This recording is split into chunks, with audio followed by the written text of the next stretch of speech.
Yeah, there's a different ways of calculating inflation, and one of the ways is that they take like a basket of goods that most consumers consume, and they just see how that basket's price changes. That doesn't represent everything. All right, guys, we'll get started.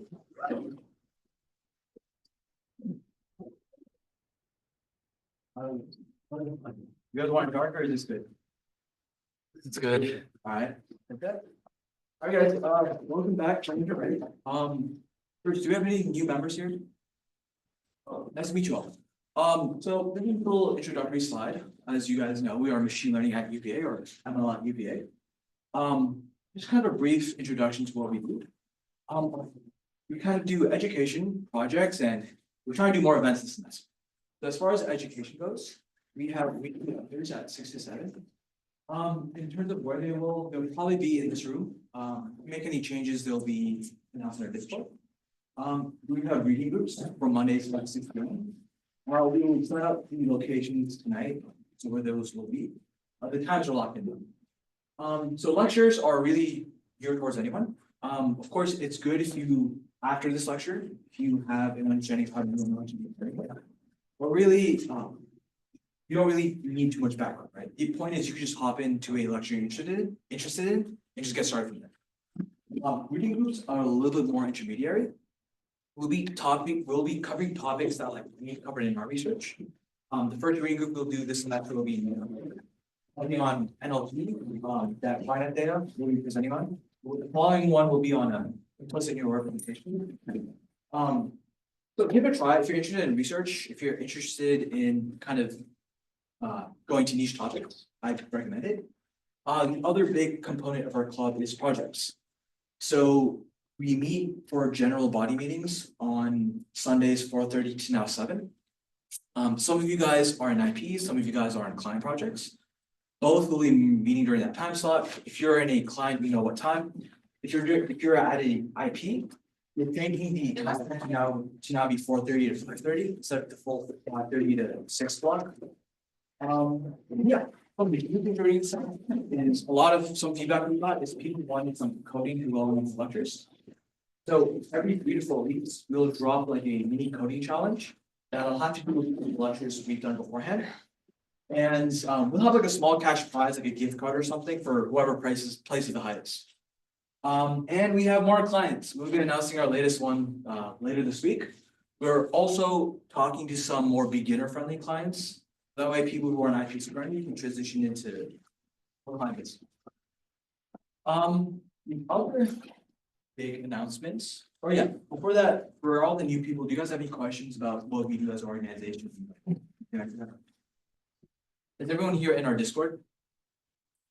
Okay, if you're not, that's where all our communications are, so please join that ASAP. Okay. As for the lecture schedule, again, this will be posted on our website very soon. We don't have to memorize it, but here are our key topics. If you are interested in doing research or you're in an IP or client project, I recommend going to next week's lecture. That will be more hands-on in terms of how do we use the department's resources for machine learning. Afterwards, back to our standard machine learning topics. Yeah.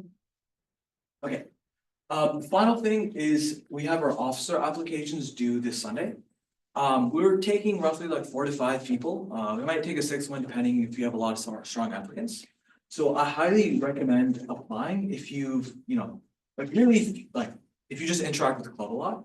So if you've worked on an IP or have just come a lot to lectures, you don't have to do both, like either or if you participated a lot during reading groups. Or even if you're new to the club, but you have a lot of machine learning background, I recommend applying. There's a ton of stuff we currently do, and there's a lot more stuff we want to do. But we're constantly understaffed. So if you guys have an interest, we'd love to have you on the team. But yeah, we might be doing interviews depending on the volume of applicants. We'll let you guys know. But yeah, for the review, Vinny will be doing a review of last semester. Yeah, thanks, Rafi. So for those of you who are with us last semester, we kind of started off from like the broad and basics of what AI was. And then we moved into a lot of like specific applications and we talked about, sorry. Yeah, and then we talked about a lot of like niche topics as well, right? So today I want to get a chance to get a lay of the land and a really quick exposure to everything that we talked about from last semester, especially for those of you here who are relatively new to the club. Right. So we started off with last semester and we talked about exactly about what AI was. As a definition and as a concept, right? And the main idea is that AI is basically just anything that represents the ability of a machine to imitate intelligent human behavior, right? AI can be, a robot trying to solve a maze, either by using an algorithm or by using a deep neural network. AI can be an expert system you find on most, old websites that try to imitate human behavior but really have nothing to do with large language models at all. AI can do with ChatGPT and most of the self-driving cars that we see today. But more specifically, it's in general, any type of behavior of human intelligence. And so when most people talk about AI, what they're really referring to is a subset of AI called machine learning, right? The application of AI that allows a system to automatically learn and grow from experience, or learn and improve from experience. And so when most people talk about AI that's not machine learning, they're talking about these mimicking systems, these chatbots that don't actually work on neural networks. These expert systems. But when most people talk about, AI, what they really mean is machine learning examples such as support vector machines, decision trees, linear regression, k-nearest neighbors, and random forest. If you've taken DSA 2, you probably are familiar with one or two words on that list. But if not, don't worry, we're definitely gonna, spend time to cover them more in detail. Did I see a question over here? And by the way, if anyone has any questions, just feel free to interrupt and raise your hand. This is fairly Socratic, so we can move on from goals. And then the really niche topic within machine learning is deep learning, right? And this is what all the fuss has been about in the past couple of years, ever since 2000 or 2000. And this is just an application of machine learning that uses complex algorithms and a deep neural network that symbolizes how a human brain works or stimulates it to train a model, right? And this is basically the genius behind ChatGPT, reinforcement learning, and some of the concepts that we'll see today.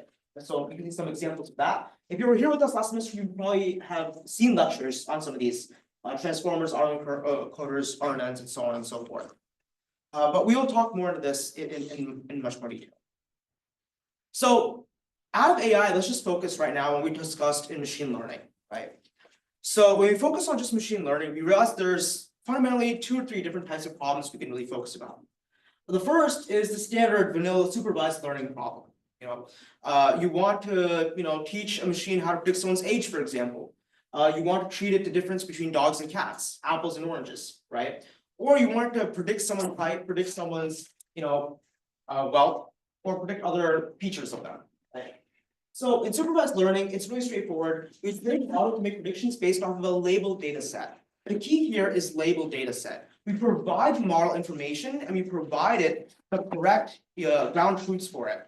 And later we expect it to learn the pattern behind those relationships so it can work on generalized data, right? We give it a bunch of different examples of labels of images of apples with a word associated with it. We give it a bunch of different examples of people's faces with their age associated with it. We give it a bunch of different examples of weather features with whether or not it rained associated with it. And over time, we expect this machine to come up with predictions on its own based on new data that it's never seen before, right?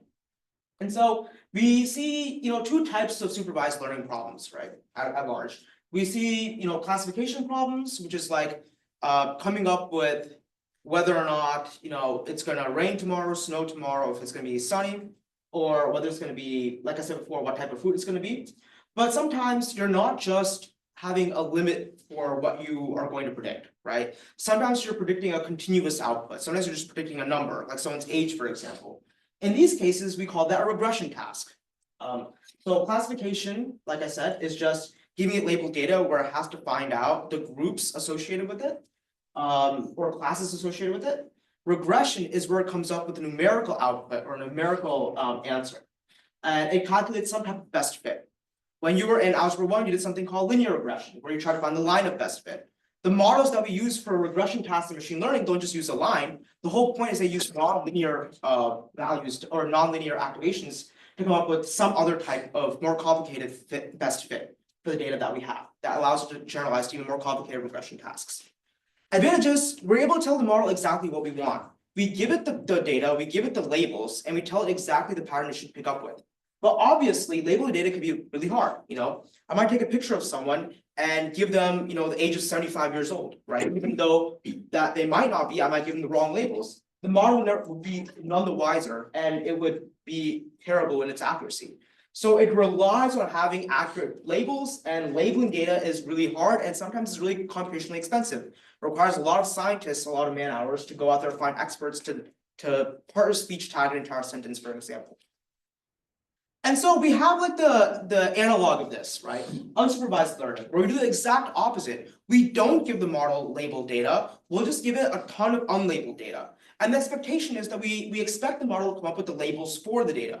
We're not going to give it a bunch of different fruits and say this is an apple, this is an orange. We're just going to give it the pictures. The expectation is that then the model should tell us that one of them's an apple, one of them's orange, one of them's a banana, and so on and so forth. So it comes up with the labels itself. This is fundamentally different from a supervised learning setup, right? And obviously in this case, the model won't know that it's called an apple or an orange, but it'll know for a fact that that image looks different from that image, and the second image looks different from the third. So it can generate a list of confidence classes of different partitions of the data that it has. And this is basically what allows us to, talk about the most common form of unsupervised learning, which is clustering, right? You take a bunch of unlabeled data and we cluster it into labels. Cool. So advantages, we don't need to label data anymore. We can just give it, a ton of unlabeled data and expect it to come up with the hidden patterns that are latent to the data. But the limitations is that this is much less interpretable. Because it's hard to evaluate the performance of something when you initially start with an unlabeled data set and we expect the model to come up with labels itself, right? At some level, we have to find a way to evaluate, whether or not or how close these clusters were, and how off our model was to a certain extent. Overall, does this main concept or umbrella term of AI, machine learning, deep learning, and then within machine learning, we have supervised and unsupervised learning. Does this stuff make sense to everyone here? We're pretty good so far? Okay, cool. And then we have another type of machine learning, right? And this is called reinforcement learning. And so reinforcement learning is basically used towards not clustering, not regression, not classification tasks, but rather decision-making tasks, right? And the main hallmark of a reinforcement learning task, right, is that you have an agent, you have a state, the agent makes an action in the state, and it gets back a reward. And then based on its reward, it continues to make better and better actions until it finds the most optimal actions that can lead to the highest reward, right? So we basically define this, we construct this system where the agent has to learn the optimal solution to solve a certain problem, right? Take the maze problem, for example, right? Say that I wanted to find, the solution to a maze, right? Well, the environment, the state in this RL setup is the maze itself, the physical walls that I can't cross, right? The boundaries. I am the agent that I'm trying to go. In this case, it's a rat. Okay. And the decisions I can make is either a right turn or a left turn, right? And so basically, the reward that I'm going to get is upon successfully finishing the maze, there'll be some reward function that gives me a really high number for a reward value, right? Basically saying that I won. And my job is basically to find the best set of actions for the right turns and left turns that will lead me to the highest reward, which is finishing the maze. There's a lot of complicated algorithms that allow us to solve these types of setups. And we call this reinforcement learning because we reinforce the agent with this positive feedback, right? With these negative feedback of getting reward functions and reward values. And this is the same way how these maze algorithms work, but we can also see this in self-driving cars, for instance, right? Navigation systems. So, advantages, this is the best or ideal for decision-making tasks. It's interactive and it's also continuous. It's learning throughout this whole process. But the limitation is that it depends on the reward function fully. And we really depend on the accuracy and the fit of that reward function. It has to correctly match the situation that we give it for the agent to learn it really well. And we also know that like unsupervised learning is going to be less interpretable than just giving it a straight up label and telling it exactly what we expect from it. We rely on this emergent convergence, right? This emergent behavior. Does RL make sense to everyone? And this is just like a quick cheat sheet as to like the types of machine learning, the advantages, summary, and the limitations behind them. So later when you're out there and you want to find out what ML algorithm you need to use, maybe you guys can refer to this to find out what will be the best fit. Next time you guys are gonna hackathon or something like that. Okay, so now we're gonna move on from like our blanket term of machine learning, and we're gonna go deeper into this concept of deep learning, right? Where we don't just have, some type of algorithm that allows our machine to learn over time, but now we actually depend on mimicking the human mind at large, right? Mimicking the concept of how the human mind works and mimicking behavior, right? This is where ChatGPT comes into play. This is where more sophisticated RL algorithms come into play. And this is where, most of the neural networks we talk about come into play. So deep learning basically focuses on one key concept, right? And that's neural networks. And if you remember from last semester, we talked about what a neural network was. We basically took inspiration from how our brain worked and said, how does our brain learn? Well, our brain learns from these, tiny neurons, right? And these neurons are interconnected in this vast array, a vast maze to create a neural network.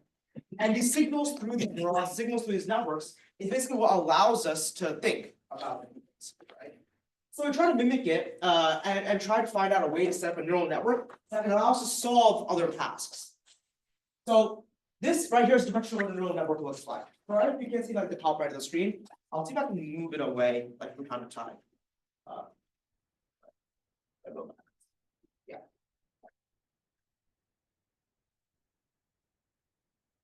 Okay, much better. Okay, so the neural network basically has four properties to it, right? First, you have the inputs, then you have the weights and biases, then we have the activation, and then we have the output, right? And just to confirm, this whole thing is a neural network. We're just gonna focus on right? So neural network is made up of a bunch of different neurons. Each neuron is gonna take in an input, it's gonna do something to it, and it's gonna project it as an output later. And we're gonna talk about how that happens in detail. Okay, so the inputs and the output layer. So in the beginning, we have this neural network. It comes up with a bunch of different neurons that are linked up together, right? And just to confirm one more time, this neural network is organized into different layers, right? So we have a bunch of neurons that are in this input layer.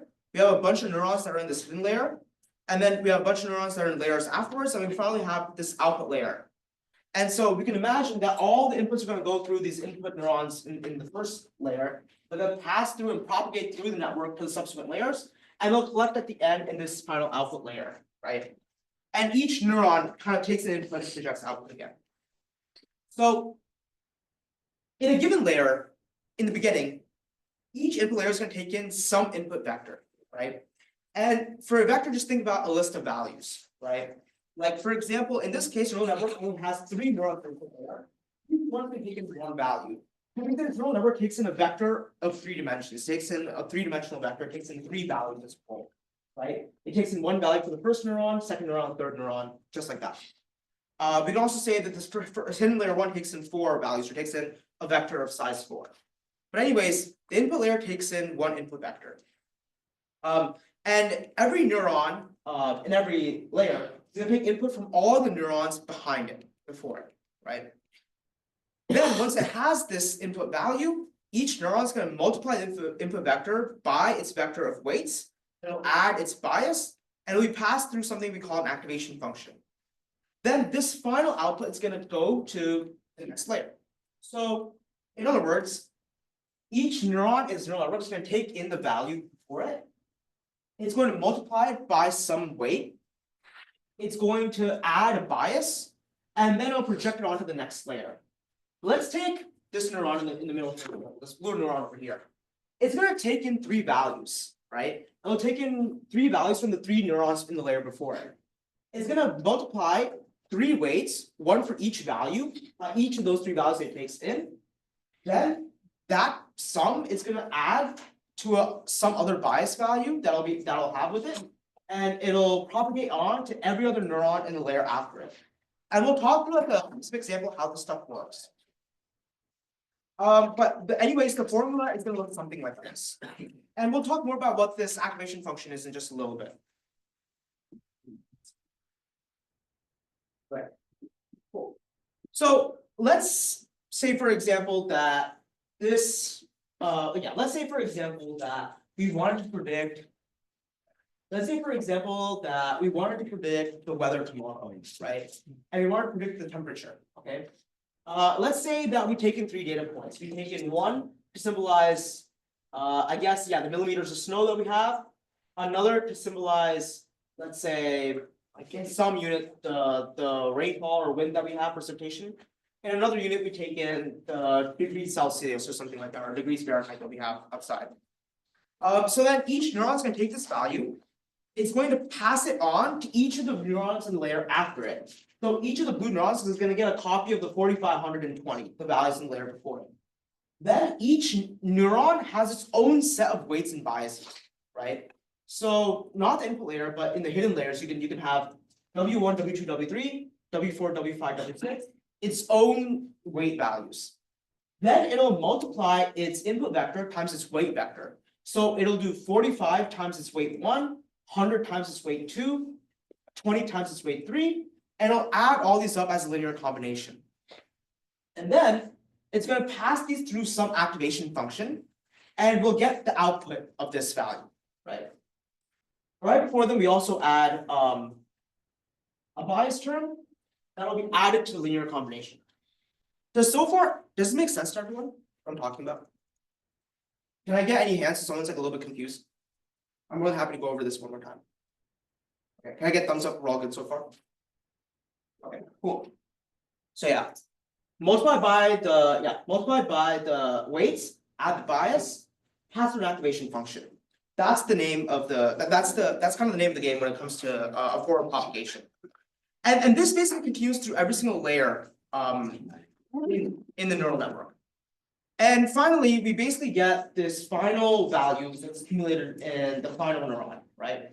Or in this case, we only have an output layer of 1, the temperature for tomorrow. If we were predicting 2 different things, or we wanted multiple things, for example, we'd have multiple things in the output layer. But for now, we're just having 1 output. So finally, our prediction will be collected at the end. Cool. So through forward propagation, we take in an input vector and we basically chug it through the neural network. It passes through the formula of multiplying by the weights, adding to the bias, passes through the activation function. And after a certain point, we get to the very end where we have our predicted value, right? And so we also have, let's assume that we have a supervised learning setup where we have a labeled data set, right? Then we also have an actual value, right? We predict the weather's gonna be something tomorrow, but we know for a fact that the actual value is something else in our labeled data set where we're training. So when we have this actual value and we have a predicted value, we have to find some way of calculating the error between them. There's many different ways we can calculate the error. One common loss function is the mean standard error, or cross-entropy loss. And the difference between the two is that MSE is always going to be used for continuous outputs. For example, like your regression tasks, right? Cross-entropy loss is going to be a difference between label distributions.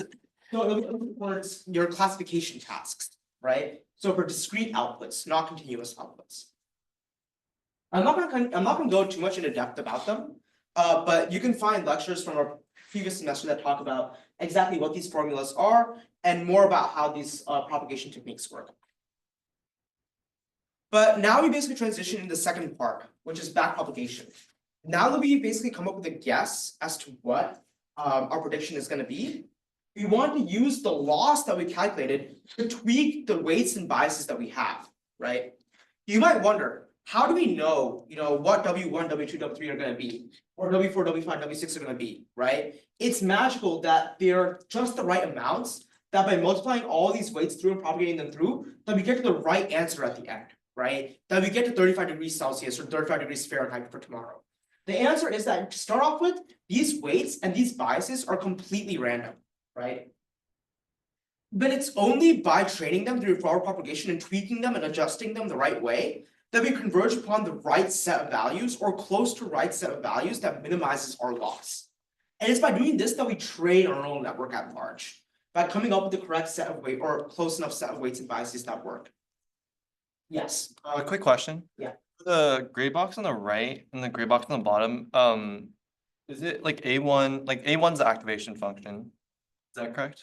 Yeah. Does it take in Z3 for the rightmost box? Right, so I think, yeah, that should be a clarification point.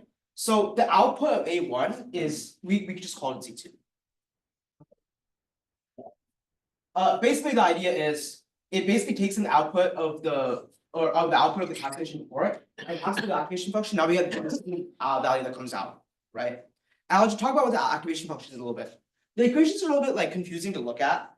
These are like past slides, so this is my bad. But just so you guys understand, the activation function is just some non-linear function that basically transforms the input into some type of non-linear space, right? So let's take ReLU for example.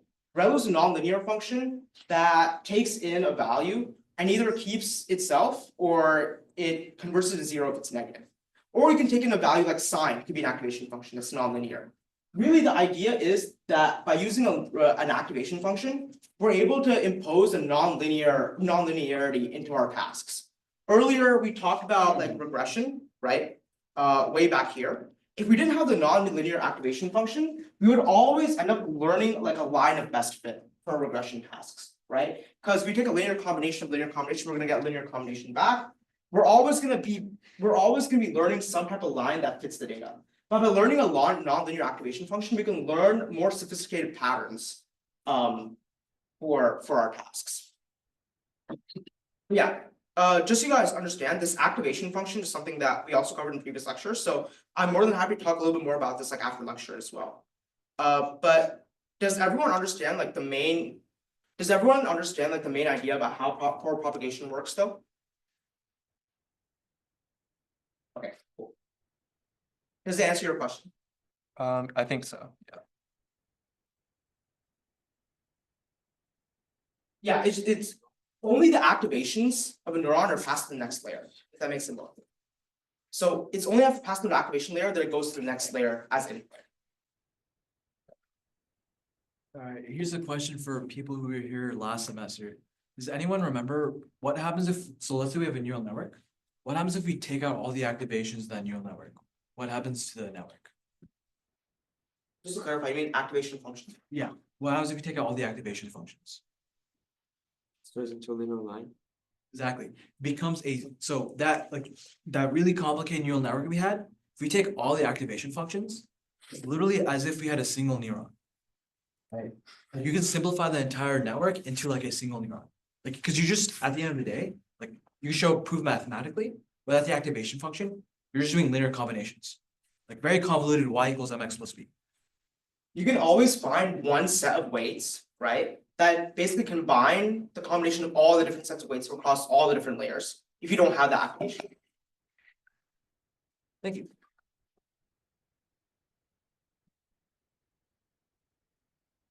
Okay.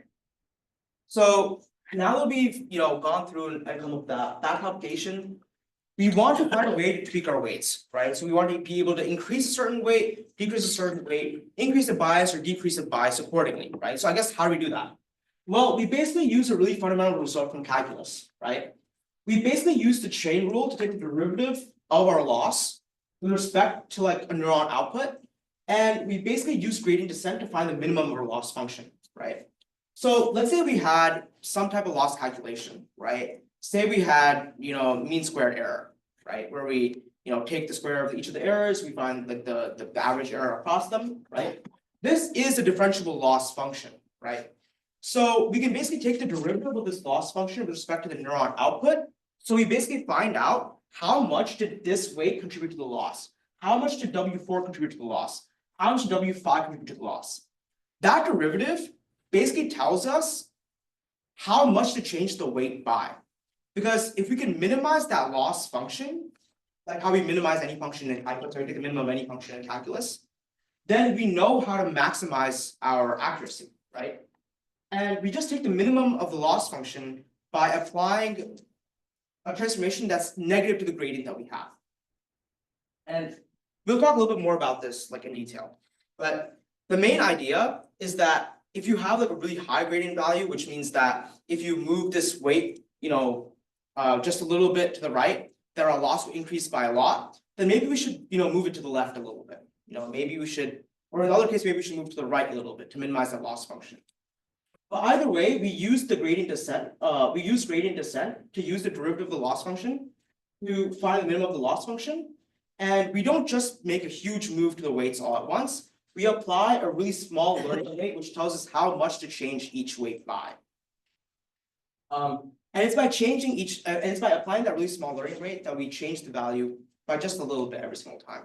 So for example, if you have W1 and W4 and W3, we're not gonna make a huge change to it that's gonna, blast it out of the loss curve. We're only gonna make a small change that takes it closer to the loss function. Or the minimum of the loss function. Does that make sense to everyone? If someone's confused, please let me know.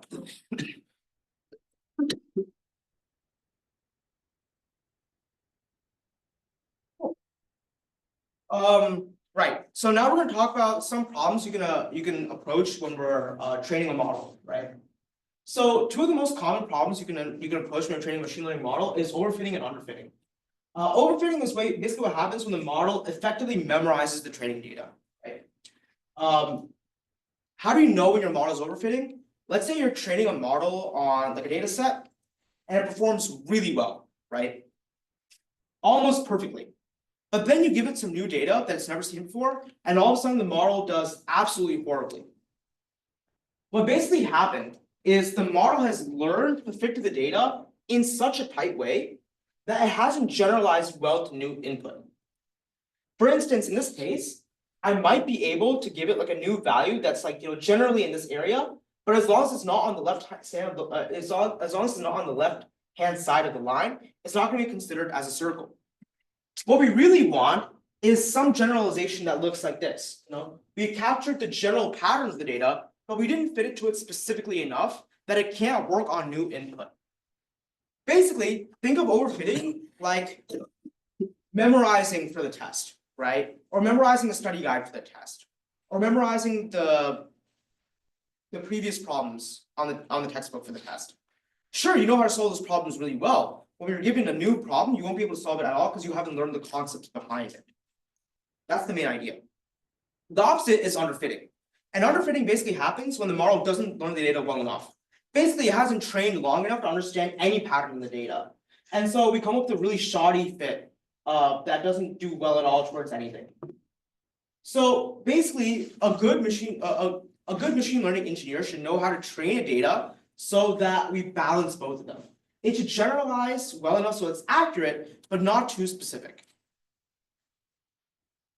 Cool. So now we're going to go with a more practical approach on how we're going to train a machine learning model, right? This is going to be more of like a code example type of lecture. So we're going to kind of give snippets of code and kind of talk about how people can train a model. Many people use different like packages towards doing this. Or different programs towards doing this. We're going to focus on PyTorch just because it's what's been used in academia and it's been used and trusted by a lot of different organizations now, especially in the open source world. But if you work for other companies, they might be using TensorFlow or something similar. Just know that these general ideas how to set things up are going to be pretty much the same throughout. Yeah, I forgot that we had this on there. Nice. Okay, cool. So the first step in getting started with training your machine learning model is setting up your environment, right? So I personally like to use something called Conda to get all my packages and dependencies in order. But there's different ways you guys can go about it. To ensure that you have a proper coding environment set up, you can start off with getting notebooks, right? So notebooks are like an interactive environment that you can use to basically mock up and train models and have a shared workspace where you can work with other people and run different chunks of code at different times. Really popular examples are Jupyter notebooks or Colab notebooks. Has everyone here heard of Google Colab before? Can I get a raise of hands? Okay, yeah, most of us. All right, cool. And basically, we're also going to be using packages, which is reusable Python modules that can provide additional functionality. For example, all that derivative stuff that we talked about earlier on the gradients of the loss landscape and stuff like that, you're not actually going to be doing those calculus formulations like in your code, right? You're going to use PyTorch to do that for you. You're going to use other calculations to do that for you. Yeah, sure. Okay, so after you got your environment set up, we're basically going to start by loading some type of data set, right? So every machine learning model is going to learn from some type of data. Say it's CSV, JSON, Excel, some type of structured, unstructured data. Based on what your task is going to be, the data is going to vary, obviously. You'll start off by data pre-processing, data cleaning, removing, if sometimes you're using raw data, you might want to remove some of the raw data that don't work. Extracting some of the basic, measure statistical inferences from there, and restructuring data in the way that you want it, right? If I'm working with time series data, for example, maybe I want to impose some type of additional time constraints to my data, right? Maybe I want to add another column to my data set. All this happens here. And then I want to basically split the data up into train and test splits. So train split is going to be the part of the data that's going to be used to train the model, right? This is going to be the forward propagation, backward propagation, find the weights, generalize well, learn the line of best fit, whatever, or a curve of best fit. And then the train split is going to be the other part of the data that's going to be used towards validating whether or not our model has actually learned well. During this part of the phase, we're going to freeze all the gradients throughout the model so that they can't update anymore, so that they can't learn anymore. And we're just going to train to make sure, or we're just going to test to make sure our model works decently well.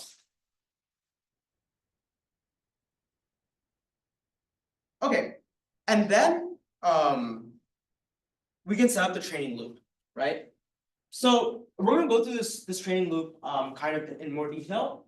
So when we train our data, right, we train in something called epochs, which are basically just rounds over the data set that we're going to make. So we're going to have multiple views over our data set, right? And for each epoch, we're actually going to calculate gradients and learn batch-wise, which means that let's say if our data set had, let's say, like 9,000 rows, for example, right? We're not going to forward propagate through all the different ones one by one and get the error for each one, right? We're going to do that like batch-wise. So for batch one, the first batch of the data, we're going to go through, we're going to calculate the outputs for each of the different values in the batch. We're going to calculate the errors for each of them. We're going to calculate the loss and update the gradients based off of that, right? And then for the next batch, we're going to go through like another set or batch of data, update the gradients like that. And we're going to keep going through different batch. We're going to keep going through different batches and update gradients batch-wise. So you might be wondering why we do this. Well, this is basically going to be used for stability when we're trying to converge with our gradients, right? Because we want to be able to do it, every once in a while, and because we're using stochastic gradient processes, overall, this is a much more stable process that we can work on. I'm happy to go over like more in-depth detail and explanation exactly why we do batch-wise processing. But for now, we have realized that we basically set up like a nested for loop to do this. This is basically going to be like in PyTorch. We loop over the number of epochs that we declare, and then we iterate over the number of batches that we're going to have. And the train loader and test loader is basically objects that we create based off the train test splits on the slide before. That was shown over here. So you guys can come back here and use this as reference to create your own like ML project today if you guys want to. Cool. So then after that's done, we're going to feed data through the model, and then you're going to get the outputs that come through with it, right? So this is forward propagation in a nutshell. This is in one line how they're doing forward propagation. You feed in the data that comes from the batch, and you get the outputs for that batch. So these are all the predicted values based off the current gradients. For the first iteration, all the gradients are completely random, right? So these outputs are probably meaningless. Can everyone see the board for the see it? I'll link the slideshow later on the website so you guys can be able to look at it on your computers. And then we're going to use some type of criteria to compute the loss, right? So either it's mean square error, cross entropy loss. We define criterion as the loss function ahead of time, and this is basically be the loss that we get for our output, given like what the targets are going to be. This is the key, right? Loss.backward is how we do the back propagation step. We use the loss that we calculate, the loss function we use to calculate, to do the calculus behind it, and find out what the correct adjustment for the weights need to be made, right? We're only going to adjust it based on where our training or our learning rate is going to be, our alpha. If our alpha is 0.01, we're going to multiply our change by 0.01 to only make a step in that direction. And that's what happens in the next step. When we say optimizer.step, we adjust model parameters by the inverse proportional to the gradients. Right, and the parameters that we tweak are gonna be according to the learning rate and the optimization function, like I just said. Cool. So now let's talk about how to create a machine learning model, right? We talked about how to import a data set, create a training loop, and how to train the model. Let's talk about how we can actually create a model, right? You actually do it really simply with PyTorch over here. We set up a class using the NN module, which in PyTorch is the base class for all neural network modules. And we can define a neural network class. So it's just a base neural network. This is the image that we saw on the first one with the 3 in the front, 5 in the hidden layers after it, and so on and so forth. We basically define a constructor where we create a hidden layer, connect the input to the hidden layer, and connect a hidden layer or connect another hidden layer to the first one, right? So the constructor is going to take in the input size, the hidden size, and the output size to initialize the instance of the neural network. And this is going to cause the superclass of the NN module. And then what we're going to do is self.fc1 is going to be the fully connected layer 1, right? So this is going to be the first hidden layer. Notice how the hidden layer is different from the input layer, because the input layer doesn't have the activation function, or the input layer doesn't have any of the other features of the hidden layers have. They're not going to take in any values, right? So because of that, we're gonna set up 2 hidden layers that is gonna follow from the input size that we have. And each of these is gonna have the corresponding sizes. For example, like the first hidden layer is gonna take an input size and project a hidden size. Second is gonna take in from the hidden size and project to the output size. So we have to make sure that the projected value of the fully collected layer is the same as the input value of the second layer that we have, or else it won't work. Does that make sense to everyone? Okay, cool. Okay, and then finally we have the forward method. And this basically defines how forward propagation is going to work. This is basically going to take in some input X and then pass it through each of the fully connected layers. As we see, we pass it through the fully connected layer. Inside this function, inside FC1, we're multiplying by the weights and adding a bias. Each fully connected layer has its own set of weights and biases that are random upon initialization. And then we pass it through a ReLU function. A ReLU is just the activation function that we're using in this case. We set it equal to the updated value and pass it again through the second activation, or the second fully connected layer. Notice how for the second connected layer, we don't have an activation function because it passes into the output dimension. Cool. And if you guys ever get stuck, this is amazing documentation that PyTorch has to be able to reference at any time that you guys want to, do another machine learning project on your own. Cool. Okay, so now let's go over some of the more information on overfitting and underfitting, right? So how do you know if you're overfitting when you're training your model, right? So first and foremost, if you have high training accuracy but low test scores, then you know for a fact that you know for a fact that you might be experiencing overfitting. If your training loss decreases but your test loss increases, that's another telltale sign. Finally, if there's a really large gap between your training and test metrics, that's also a giveaway sign as well. Underfitting is going to be the exact opposite as overfitting, right? So it'll do a poor job on both training and test data. And training loss is going to remain really high, or it'll decrease really slowly. And there'll be like this really small gap between the training and test metrics that we're going to have too. Okay, cool. So everything that we kind of talked about is, in a nutshell, a quick overview of the introduction lecture that we had in the first, like last semester. If something today didn't make much sense at all, I highly suggest you guys go on and go through the first day lecture that we had from last semester. It's, in my opinion, it's a much more detailed and much more verbose slide than this, and it probably would answer any of the questions you guys have as well. I'll be staying after class today to kind of go over some of the more concepts as well. But after we talk about this, we spent the rest of the lecture kind of going over some of the main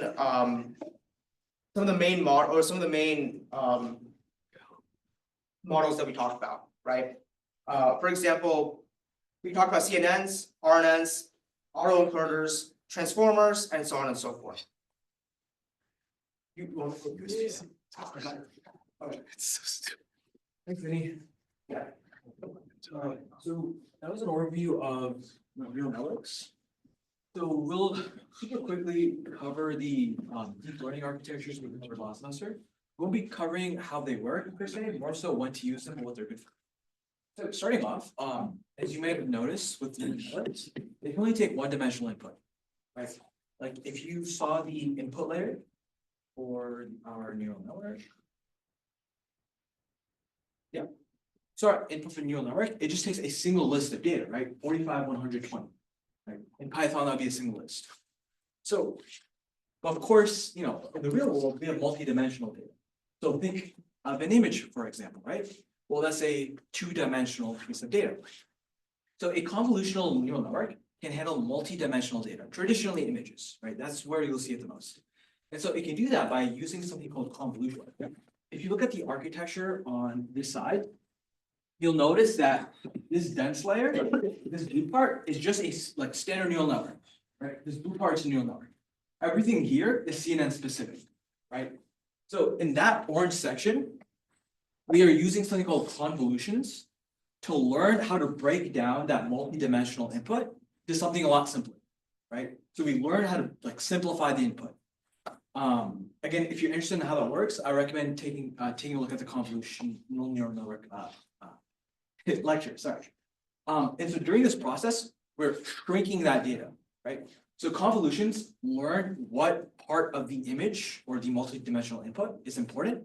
Max pooling shrinks that, right? And you can specify how much smaller, how quickly you want the information to shrink, so on and so forth. And then finally, we then give a very simple, now one-dimensional input to the neural network, and then just as before, the neural network learns how to map that to something. So a very common problem is the MNIST data set, where you have a bunch of handwritten numbers. So in that case, that's the number 5. You want to map that handwritten number, like an image, to the actual number. So classify images. Classification is a very common problem with CNNs. All right, next up, so that's multi-dimensional input. What about like time series input? In other words, input where the order matters. So think of like stock prices, right? Every day the stock price fluctuates, right? So let's say you want to predict the stock price of Apple for tomorrow, right? So in this case, all the previous inputs, you can't just give it into like a single list like you would in a neural network because order matters now. So to deal with sequential data, we covered recurrent neural networks. So the idea is we just have a normal standard neural network. In this case, it takes a single input, but the difference is it takes each input in the sequence one day at a time, one input at a time. After it processes like the input for one day, it then stores a running history, right? So after each input, we keep updating that history, right? So the input for the recurrent neural network, or RNN for any time, is the input for today's data, or like time step t, plus the history of everything that came before it. We take these two inputs to predict the output for the next time step. All right. Now, the problem with the base RNN architecture is it has short-term memory or long-term memory loss, right? So it can do stuff in the short term, like let's say the last 10 days, like for in the stock price example. But for the last 100 days, it starts forgetting. So LSTMs and GRUs are built upon the principles of RNN, but it can remember things a lot longer. Okay. Like it can't remember infinite stuff, but significantly longer sequences. Okay. So now we're thinking of a different type of problem, right? So now, like, we're moving away from being restricted by our input. Autoencoders are just a general problem of we have one type of data. So in this case, an image, and we want to transform it to just a different mode of data. So in this case, we have a blurry image, and we want to transform that into a unblurred image, right? You can imagine that maybe we have like an image of like the winter, right? Like a landscape taken of during the winter time. We want to transform that into like the same image but taken during the summertime. I saw a hand back there. All right, never mind. So the way this works is we have an encoder, right? And a decoder. So both of those are neural networks. The encoder, you can kind of tell by shapes. It takes a large input, but then each layer gets smaller and smaller. So the output of the encoder is something very small. And so the goal of the encoder is to learn to summarize that input. So in other words, we have this, multi-dimensional input of a 5, and we want to crunch it down to something as small as possible. In this case, a list with 3 elements in it. And we can assume that that tiny little list summarizes everything the model needs to learn about the number 5. So, okay, what does that really mean, right? Well, we're going to take the decoder to take this summary vector or a latent representation, and then do what we need to do. So in this case, we want to unblur the image of a 5. The assumption is all we need is that tiny little vector, that latent representation, to now unblur that. So as the encoder learns the important stuff in the original input, the decoder learns how to transform that into whatever we want.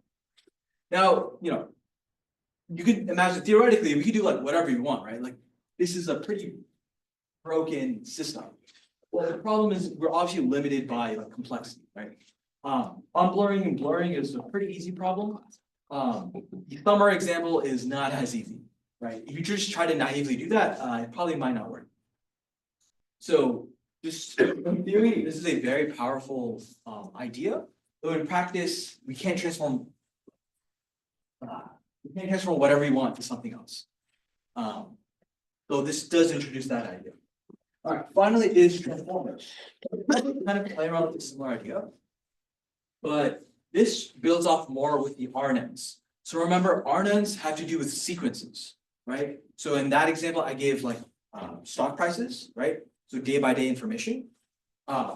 Transformers take the exact same type of input, sequences. However, you'll most traditionally see them with sentences, with words. ChatGPT is a transformer model. So the way it works is similar to a autoencoder, in that we have an encoder that learns how to what the input is. It gets a representation of that input, and then passes that to a decoder that, in this case, generates a new word, right? And the way we do this, though, so with an autoencoder, though, we just had a standard neural network, right? Just weights and biases and activations. And we just prayed that the encoder could figure out a pattern. With transformers, we're a lot more methodical about how we do this. We have a mechanism called attention, where we begin by converting like a arbitrary sentence into just into like a set of vectors, right? Don't worry about that process. But the idea is that we take each of these words and we learn how the other words influence like the individual word. So what I mean by that is, let's take the word my, right? In isolation, or let's take the word name, right?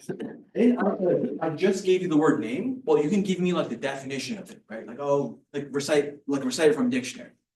But the word name kind of changes in the sentence. Like now from the sentence, we know that the name is referring to me from the word mine, right? And that we know that the word name is the name of my name is Happy, or whoever that is. My name is Rafi, sorry. The next word should be Rafi. So in the sentence, from context, we know that the name is mine and is describing Rafi, right? So attention kind of takes us into account. We as humans can obviously tell that, but attention simulates this process of adding context to each word. Again, Alex and Vainate gave a really good 3-part lecture on this. If you're interested in this mechanism, I highly recommend checking that out. If anyone is here from our previous transformer lecture, can someone give me an example of a task that only requires an encoder? Yeah. Sentiment analysis or something. Well, not really, You're right. because you could do. Yeah, that's good. That's a good one. Yeah, Shoes brought up a good point. Is that you, Shoes? I can't see. I can't see any of you guys, by the way. I see vlogs. All right. So Shoes brought sentiment analysis. If you're not aware, sentiment analysis is taking a sentence and classifying it into a set of categories. So you might take the sentence and say it's a negative or positive sentence. You could assume it was happy, sad, so on and so forth. Right? It's a classification problem.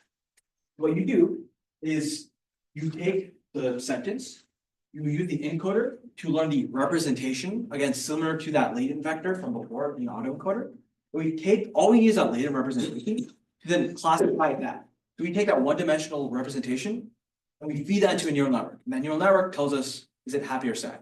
So we don't really need a decoder in that case. The decoder would just give us another word, which we don't need. Thank you. Although on the flip side, ChatGPT is a decoder-only model. So yeah, you could use either or. They have different use cases. But yeah, that is it for today's lecture. Today was a little bit longer. We're almost hitting an hour. Most lectures are between 30 on the 45-minute mark. But yeah, so I know we went through a ton of content today, and we had some new faces. If you have questions, Vanante and I will be here to answer them. One last thing we had a lot of people walk in after you started. The deadline for officer application is this Sunday, 11:59 p.m. So again, these are three somewhat distinct criteria. If you have come a lot, like to Gen Bod meetings or lectures or reading groups, right? You don't have to come to all of them. We would appreciate you to we'd encourage you to apply. If you just are new, but you have a lot of machine learning experience, you can apply as well. We are looking for a diverse set of opinions and stuff, right? We want some experts, but we also want people who just know our club very well and have a lot of ideas to help us. But yeah, that said, thanks everyone for showing up. Thank you. Just for you, if you guys are new to the club, I cannot stress this enough. Please be sure to watch our first day lecture. Yeah. Really well made and goes through all this concept at a more deliberate pace. Again, if you don't like the sound of my voice or you don't like slides, we do on our website have a list of resources that you can check out. But yeah, thanks everyone for.